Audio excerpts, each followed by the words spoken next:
Thank you, Mr. Chairman. First of all, I think we've had a really good, robust discussion here, and one of the reasons is because we're all ready and we've all been expecting this.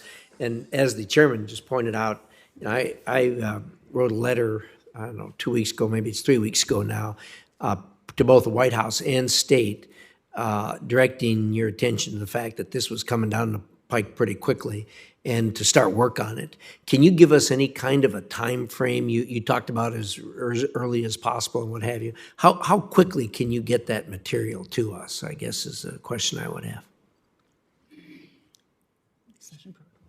So the accession protocols, what's happening now is, was already mentioned, is there's a conversation happening among Turkey, Finland, and Sweden. And the decision within NATO is a consensus decision. And Turkey has raised some concerns relating to terrorism and the approach of Sweden and Finland. Of course, the United States, along with Turkey, shares a desire to end the scourge of terrorism, and we all take this very seriously.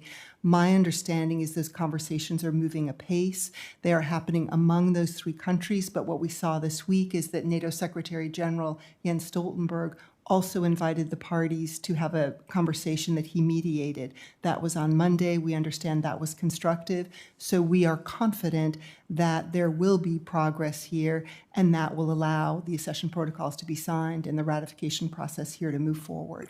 Are you intending to be in Madrid next week? Yes, sir, I am. Okay. Again, I come back to time-wise. We all want to work as quickly as possible. Can you give us, let's assume that we get this one wrinkle ironed out next week.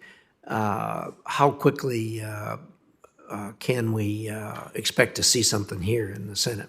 I think, to use your term, Ranking Member Risch, once that wrinkle is ironed out, I think it would move immediately. That's important.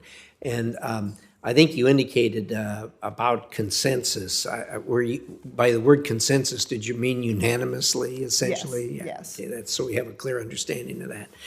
All right. Well, that's clear. And as you've heard from the chairman and I, and we're all in on this, and we want this to happen as rapidly as possible. It's something that that'll be a great addition for NATO, for the North Atlantic, and appreciate your work on it. And with that, I'm going to yield back, Mr. Chairman, as we've had Mr. Acting Chairman. Mr. Acting Chairman, thank you.